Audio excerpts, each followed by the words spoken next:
Welcome to the Woodpreneur podcast, the best podcast for the business and marketing side of the sawmill, lumber, and wood industry. What's a woodpreneur?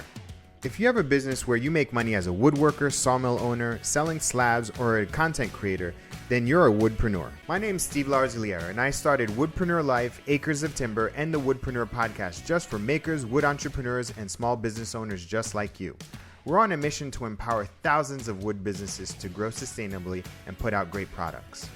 Each week, I interview makers, sawyers, content creators, and 6- and 7-figure entrepreneurs that know the wood industry inside and out. With topics covering everything from the urban lumber movement, sustainable sourcing and design, we'll discuss the ins and outs of how to grow, monetize, and fully immerse yourself in the woodpreneur lifestyle. If you're a hobbyist, a full-time wood business owner, part-time entrepreneur who wants to become a content creator, or quit your day job to pursue your dreams, the Woodpreneur podcast is just for you.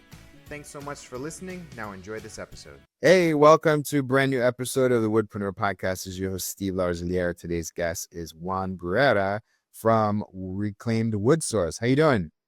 Hey, I'm doing good. How you doing, Steve? Good. Hey, tell me, give us the backstory. How'd you get started? Yeah, definitely. Well, first of all, how I like to say it in the morning is wood morning. Wood morning, yeah. Kind of like a little play on words, but it's appropriate, which I like, but it's also, a little risky. For sure, risque, yeah, for sure. Yeah, absolutely, yeah. Yeah, wood morning. So, basically, I've been doing specifically reclaimed wood work for about the past 15 years. And it just kind of all started just real like organically, just kind of fell into a path of it. And I started working with my uncle. I started working in construction as a general contractor. So we would do finished carpentry. And then we started doing hardwood flooring and specifically like vintage wood flooring. So, reclaimed wood flooring or vintage wood flooring. And that's sort of where I was able to start learning about the old wood. And that's what really caught my eye because it was full of, character. You're recycling it, which I really liked. I just kind of had a passion for trying to figure out something I can do that was recycling, but not like recycling cans or like metal or something like that. And so when I started learning about the reclaimed wood and the vintage wood, I was like, whoa, we're saving this old material. A lot of it still goes into landfills and places like that. When you can reuse it and you really see people that, appreciate it, that's sort of what I really liked about it. And how did the business start? So it's basically it just started with my passion for it. And then also I was good with working with people, working with clients. So I basically, over my early time of working, I was able to learn a lot about the different processes of the wood. I would go sometimes, like I have my brother and Adrian, he would help me as well. I have a little brother and we would go and sometimes we would find like a demo site on the weekends and we talk to the people and see if, hey, could we salvage some of the lumber here and use it for our projects? And then it just kind of started snowballing from there. It was like, okay, I had a bunch of wood in my backyard. And then it was like, all right, well, I'm getting some bigger projects like for flooring or for siding. So it's like, okay, we need to have space where we could store lumber. That's one of the bigger things about being in that type of business is space. You got to have your inventory to do your projects. So, then I got a storage lot that was right next to a mill. So I could work with the mill and have my lumber, close by. So I had a little connection there. And that started there, just, little probably like, 50 by 50 lot, just dirt lot area. And I just started really interacting with designers and contractors, putting myself out there on Instagram, stuff like that. And just kind of kept hustling, kept calling people, kept following up with people, and just kind of kept working every day, just staying open. I had my little storage lot and I would meet customers there and,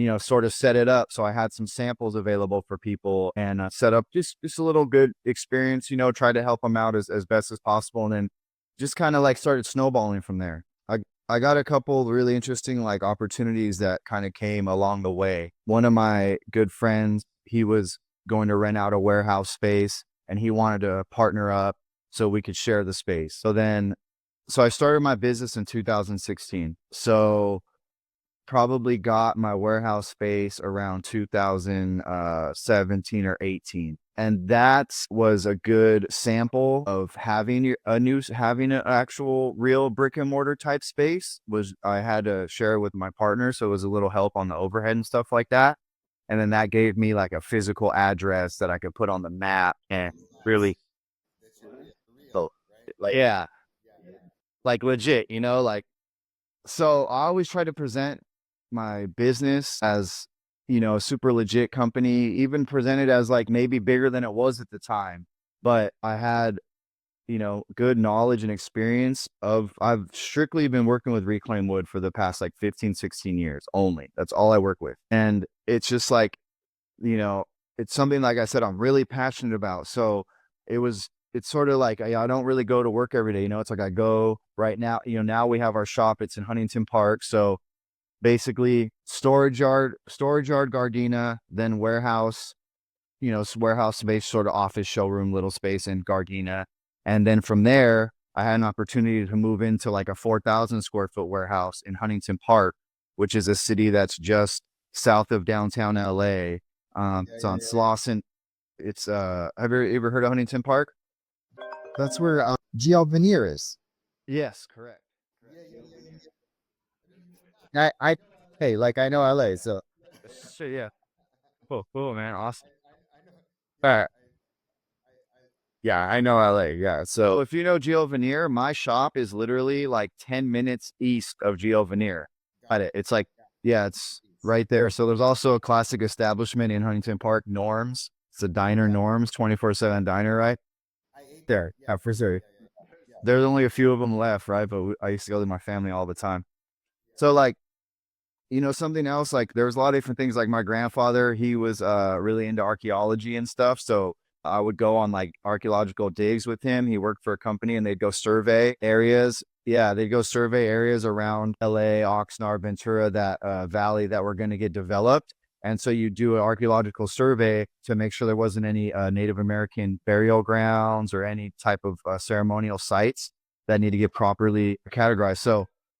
So that sort of put me on with history and like character, a patina, history, stuff like that, right? And then I like found this old wood that I could work with that was full of history, and it was like historic. Some of these pieces we get are over 200 years old, and I always tell my customers this stuff. So that's really like just little things that were kind of like all connecting to get me onto this reclaimed wood, journey that I've been on, marathon, right? So I was just grinding it out. And then I got an opportunity to take over this larger warehouse, right? It was a big expense. It was something I was nervous about, kept me up for, a week or so trying to think about making the commitment, right? So then finally, boom, decided to make the commitment, get the big rent, overhead, all that, moved into a warehouse, had like, maybe 10 stacks of wood or something, one truckload of wood. The whole warehouse, was empty, right?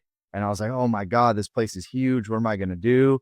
And then it's just like, that whole first year went by and it was just like figuring it out, building a showroom space, getting more stuff in there. And, it's like, and then now I look at it and now I'm like, okay, like, where's my next spot at? Where's my bigger spot at? I'm kind of a little choked out, I'm using every single square inch of my spot. And that was, probably the best decision I made. One of the best decisions I made was to go into that larger space and even solidify the company even more and take on, a bigger space, have more employees, and really start, turning out some production and some orders. Dude, that's incredible. What a great story. Talk about your operations now. Like so you're leading it. I'm assuming doing sales. Like what else? What other sort of? Yeah. So with small businesses, you definitely got to wear many hats. And I feel like that's a big part of being being an entrepreneur is like, you kind of have to have your hands in a little bit of everything to get started. And that was an advantage that I had as well, is that like, I put in time doing construction, doing woodworking, pulling nails out of wood. I've pulled nails out of, thousands of feet of wood myself. So, you just have to be able to balance all that and still be able to do the sales and, manage employees and manage your business and stuff like that. So it's just a way to juggle it all. And like, pretty much the most important thing is you got to be able to generate the sales. And then the other stuff that comes up is, just secondary sort of, because as long as you have your sales coming in, you'll be able to, pay your employees, and then you'll be able to buy your new machinery and stuff like that. So what I've started to do is I'm a believer in integrating vertically in my business. So what usually you do a lot of is we do a lot of flooring and siding. Another popular product that we've been doing a lot of is box beams. And we also provide raw lumber. So at our shop, this is, also for some of the Los Angeles builder community. At our shop, we have a lumber section that's stocked with reclaimed oak, 2x8s or 2x10s or 1x material, or, timber, 6x6, 8x8, 10x10. Timbers, and you can come to our shop and purchase lumber to do your projects for your clients, or even for the DIY homeowner we work with as well. And we're open Monday through Friday from 9 to 4 to the public. So that's a big thing too, is like when you go into a space and you're trying to figure out, do you want to do retail sales? And if you do retail sales, that means you got to be open.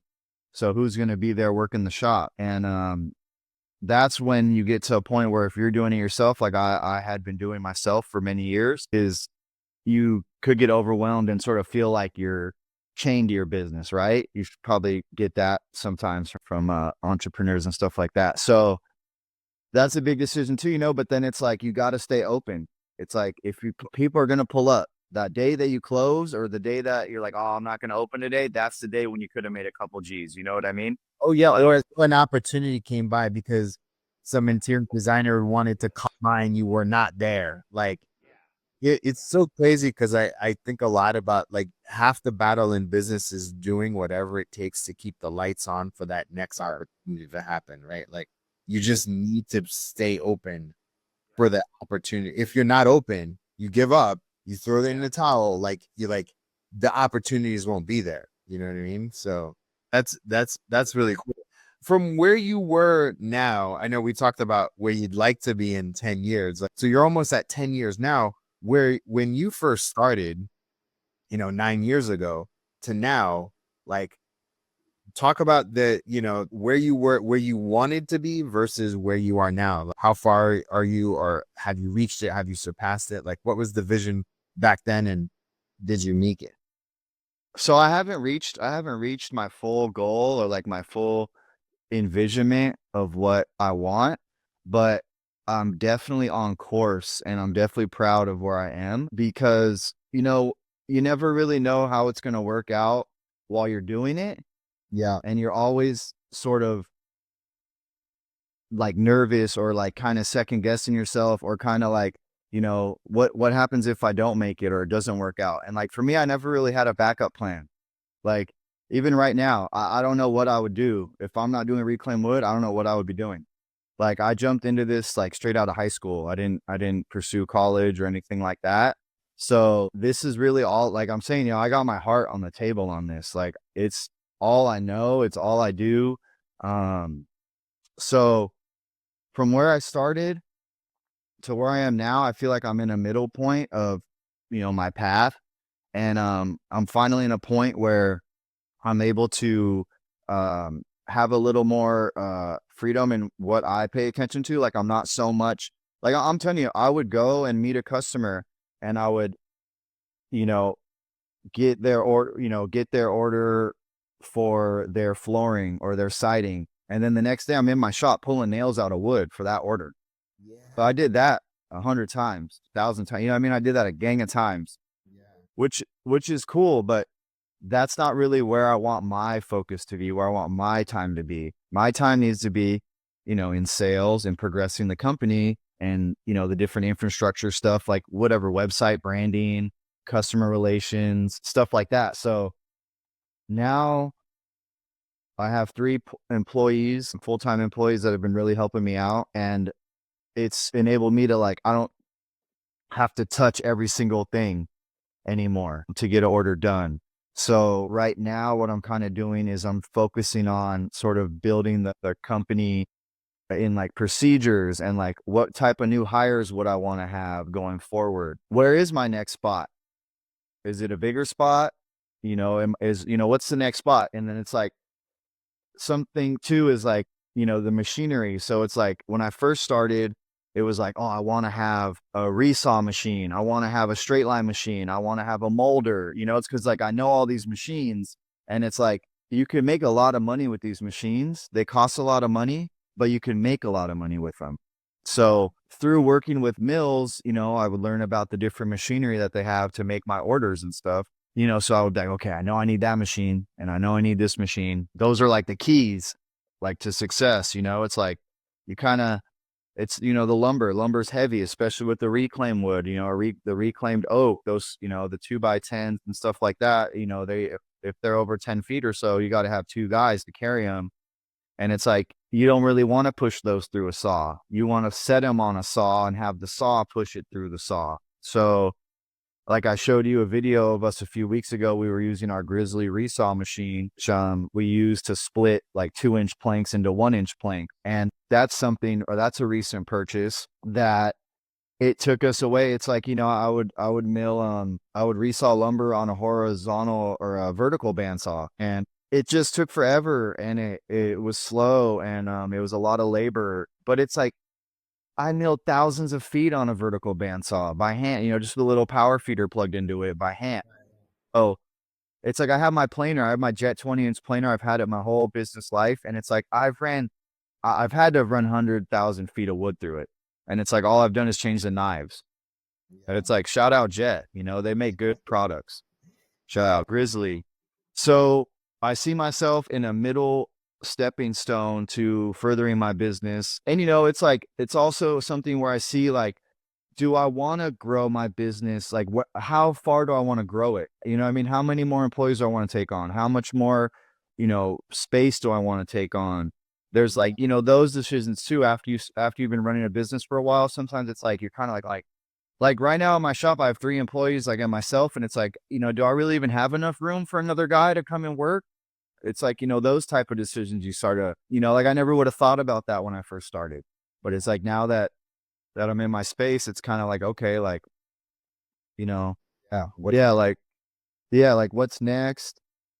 So I think right now what's next for me is I have a young family that I'm just recently starting. So I have a 2-year-old, I have 2 daughters, one's 2 and the other is 1. So they're really close in age. So that's been a shift of focus, which took a little adjustment because, so focused on the business for so many years that I kind of have to, it's like weird. It's like you kind of let it go, right? Like you let it go a little bit. Like I let it go. Like I got my guys, they're working on the orders. I worked with them hand in hand, taught them the processes of how I do stuff. And now I got to just kind of let them work and do their jobs that I hired them for and not get in the mix with that. You know what I mean? Like you got to learn how to let your employees do what you hired them for and don't get in the mix and trust them and stuff like that. So Yeah, honestly, one of the things that I think about too is like I was just talking to a friend about this, is that like when you have young kids, there's gonna be like a bunch of years where like your attention's gonna be divided, right? And it's gonna be like, and as soon as you have your days free, right? Because like right now you're still at work, but you're like, and like because they're still so young that like once they're like in school, you're gonna reach another point of like entrepreneurship and business where you're gonna feel like yo, I just held it down for like 5-6 years, but remember like it's what I was saying, like being around, and I think what you just said before is like you're working on your systems and your processes. And I feel like that's like totally the right move, especially when you got young kids. Cause like you can't, what got you to where you are, like you were able to have kids because you put in that 5, the 9-10 years, right? Like, and like now you're like reaping the benefit of that. Like you birthed another baby, like you're a baby, like, the business and now you got the babies. Yeah. But it's really interesting too to like be a parent and an entrepreneur, because like now I feel like I'm in like my third phase of business. Like now my kids are like way older, and like wow, I actually feel, and then now like in like 6-7 years, can you imagine where technology is gonna be? What? I know. Right? Like, you know what I mean? So like, I was thinking about robots, bro. yeah, I know the resaw robots, the like the assembly robots that's gonna happen, right? Like the denailing robots. Oh my Yeah. God. Yeah, I was thinking about it. I was thinking Where do about you get where do you get your stuff from? Like, I mean, mostly I'm looking at your stuff. It's beautiful. Like it looks like Midwest. Is it Midwest stuff? Yeah. Yeah, a lot of so interesting thing too about lumber is that there's certain regions of the country that certain species of wood grow, and that's where that material is located. So that's something cool that you learn when you start working with woods is a Yeah. lot of our locally sourced material here is like our reclaimed Douglas fir. So that material is reclaimed Doug fir and redwood. That's all coming from old warehouses and old homes or buildings like that are getting demolished. So we'll work with crews that will kind of go in and hand wreck them. So they'll dismantle them gently as possible to salvage as much lumber as possible. So that material is coming here, locally out of Southern California mostly. I mean, sometimes as local as, the few blocks over from my shop even sometimes. And then a lot of the materials that we've been using for our box beams, like our reclaimed hand-hewn beams or our reclaimed oak, reclaimed white oak, that's all coming from the Midwest and East Coast. And that's a whole other thing of old barns, old buildings, warehouses, structures like that, date back. Some of them can date back, to the early 1800s. The hand squared timbers, you got to think about it. A carpenter used the axe to square that tree trunk, when he was making his homestead coming across the country. So, this stuff's really old material, and we're here in, 2025, we're looking at the hand hewn beams that the guys made in 1800, which is just like incredible. Yeah. So a lot of it's all salvaged from barns and structures like that. And, we'll bring it out here so that our customers have a place to access the material directly, even potentially, hand select materials at our shop. Just get a real, good, comfortable vibe for whatever reclaimed material that they would like to use for their project. So that's sort of what we offer is, a real custom experience, but not to say everything we do is custom, because I'm not really into custom work like that. Like, I don't do furniture. I've made furniture. It's something that you just want to be like a furniture guy and have your shop set up for your furniture. Whereas my shop is set up for more larger projects in flooring and siding. Mass volume. Your fit. Yeah. Volume, but quality volume.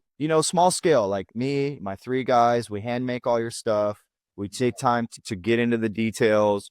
We're filling, in the old beams you get holes in them from the mortise and tenon connections. And sometimes that's a little too much for customers. They're not really super into that.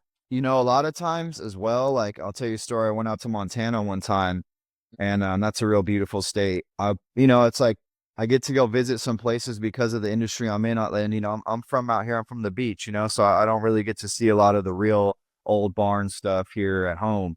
So I took a trip out to Montana, and you have to go all the way up to the Canadian border, Montana-Canadian border, where the Hutterites are, like they're the Amish, and they live in their colonies up there on the border, all separated from everyone in their own little colonies, and they do a lot of dairy and stuff like that. So it was a real experience to go out. This is way out in the boonies. It's on the border. You see Border Patrol driving by on the highway, and it's just nothing. It's just rolling hills as far as you can see. And then you'll come upon this little colony of a settlement, and they have some machinery that they use, but they're still pretty old school, sort of like the Amish. They're not as deep into like the horse powered stuff as the Amish. They have some power tools and things, but go out there and they had some really nice material out there that is like corral fencing. So it's a really nice silver gray patina from like the snow and weathering. And they have these big corral bins that go, for a while, like, a couple miles sometimes. And so I was working on a project with them to dismantle them and replace them with new wood, and was able to salvage, a good amount of silver gray, like barnwood material that we would use for our siding and stuff like that. And, that was just an experience. What a great experience, right? Yeah. You don't see that. You don't, you know, Not at all. the Mennonites, It's like I was at a Mennonite colony. It's like, how do you even get there? I don't know. You go it took me 5 hours of driving to get there, like it was but it was cool. It was worth it to go see. And it gave me insight on more of the business, and I can explain to customers, the real deal about it. How come this wood's so expensive? That's a lot of questions that you get when you're in the reclaim wood business. Why is this so expensive? And then, you got to tell the people, it's like, hey, this stuff came from way out somewhere. It had to get taken down by hand. It had to get all denailed by hand.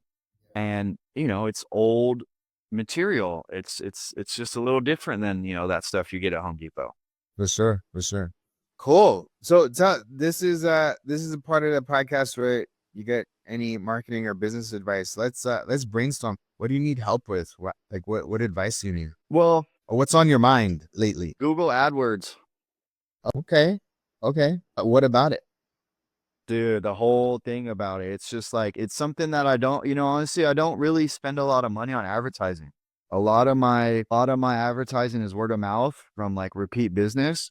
Yeah. And, Google AdWords is something that I would like to have a little more of a presence. Yeah. In that space.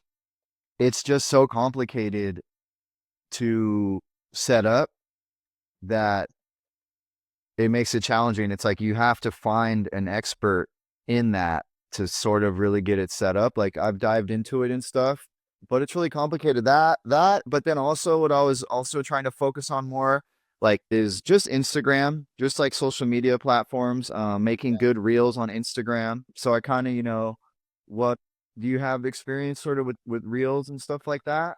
Yeah, no, absolutely. I totally do. I mean, the one thing that I think about is like, especially for you, you're mainly B2B, right? Like you're selling to your contractors, right? Yeah, I mean, Or what percentage is direct to consumer versus contractors, designers? What percentage? I would say honestly, I don't know. It's pretty close. It's probably like 60-40 or something like that. 60, designers. Yeah, I mean, it's pretty close. Like I get a good, I get homeowners that come in, or because like I'll sell.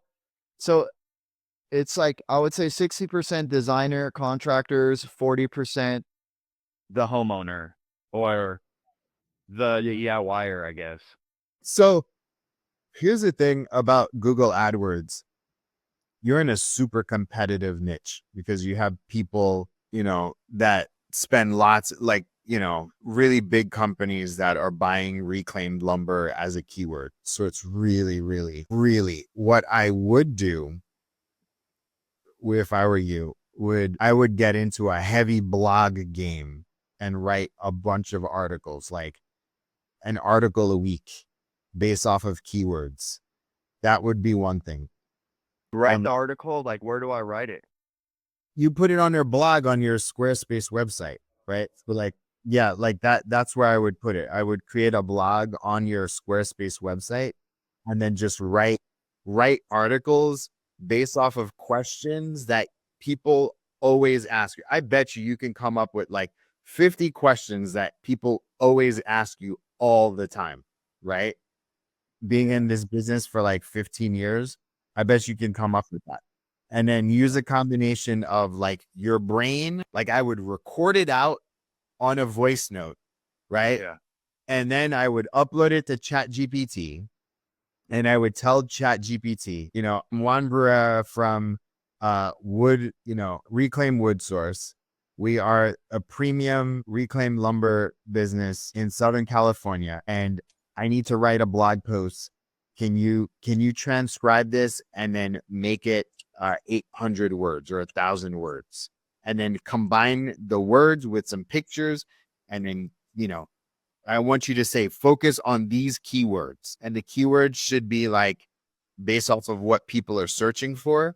And you can use something like Answer the Public. Go to Answer the Public, and you can put reclaimed lumber, and it comes up with a list of questions that people are searching for. So you can write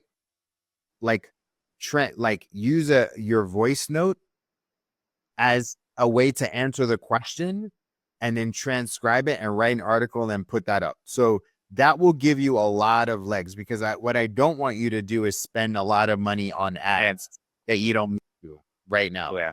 It's super competitive, right? So that's the first thing. The second thing is, so I'm speaking to you, but I'm also speaking to me, and I'm also speaking to everybody else that's listening, is that you don't have your face in your content enough. You need to be the star of your content. Like, this is your business. Like, if you look, at our mutual friend, GL Veneer, Daniel's in his content.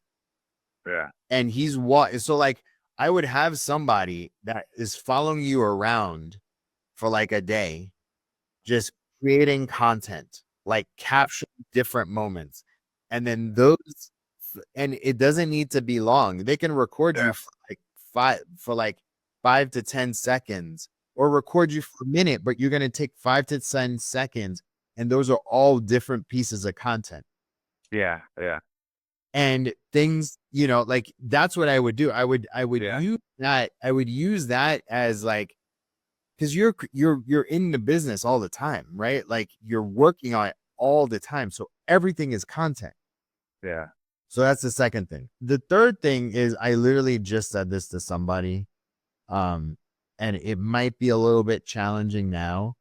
However, I would potentially think about throwing a party, right? Think about throwing a party for all of your designers, your clients, the architects, the builders that you work with. Do it in the next, couple months. Start getting your list together. Use that list to start building out a mailing list, so that you guys get reaching out to people. Because I think community, again, I'm repeating myself for those that listened to the podcast before, is that we live now in an increasingly digital world where and we're also living in an increasingly divided world, that if you can make your brand and your company the center and the community builder, I honestly think that you're going to win.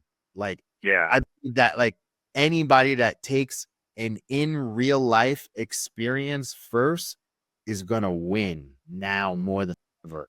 Because now you have an audience. Now you have people that vibe with you. And there's a big difference between talking to somebody on Zoom and then seeing their face and seeing their expressions, and like all of you can feel the energy from people.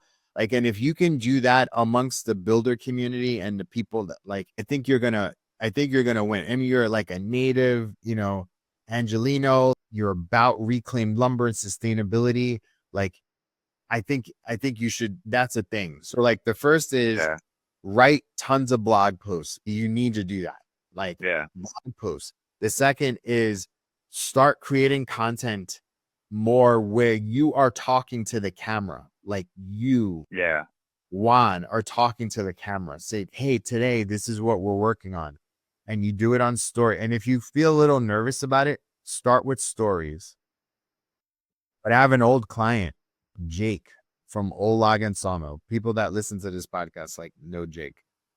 Jake, literally every day for like 4 years, he tells stories. This is what we're working on. This is what we're doing. This is Jacob. This is, this is my client. Like, this is the bill that we're working on. He got so used to it. Like, he got invited to be on a TV show.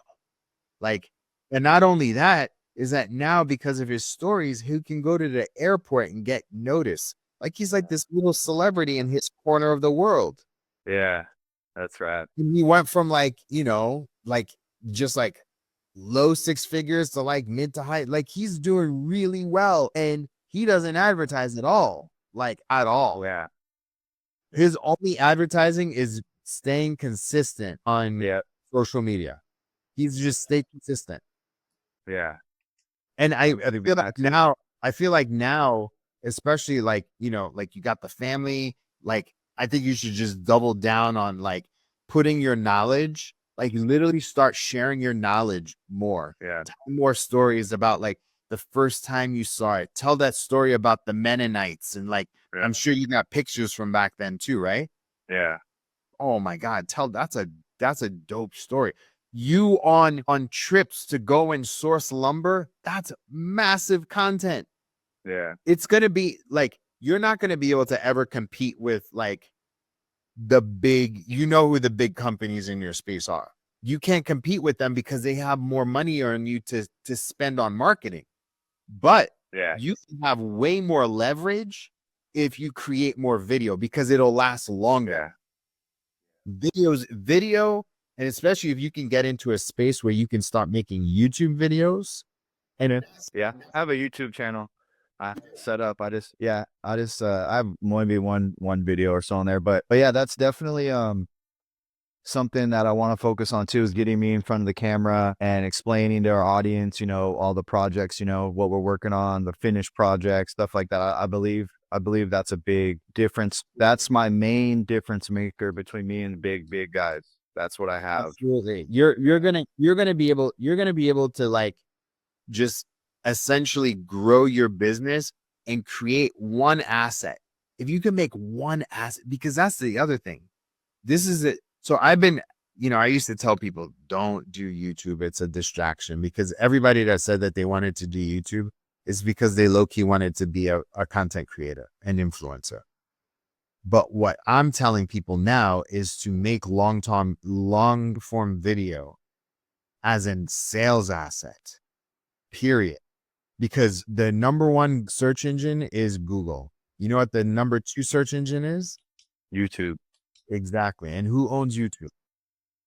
Google. Exactly.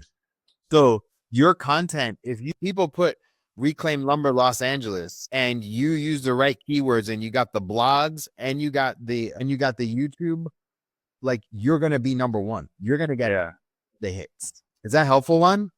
That's super helpful. That's where like I want to start focusing more of my time, is building that content and stuff up, because I've had some reels and stuff like that have performed really well. And sometimes I get caught up in the other parts of the business to where, you know, I'm not on as many reels as I should post or whatever, but that's definitely something, you know, I appreciate all that information. Dude, one other thing. Here's a tip. If a reel performs well organically, throw $100 on it. Yeah. Boost it. Yeah. Boost it. Yeah. I've had clients like they've just grown tremendously just from that. Yeah. All right. Yeah, definitely. Thank you, Steve. So tell everybody your website. So yeah, if you guys, you can check us out at www.reclaimwoodsource.com, reclaimedwoodsource.com. And our IG, our Instagram, Reclaim Wood Source, and also, you know, our shop or our showroom in Los Angeles, in Huntington Park. Awesome. Thank you so much, Juan, for your time. I look forward to getting your story out to the Woodpreneur community. It's very, very inspiring stuff. Thank you, Steve. I appreciate it. Thanks for having me. All right, bye. All right, bye.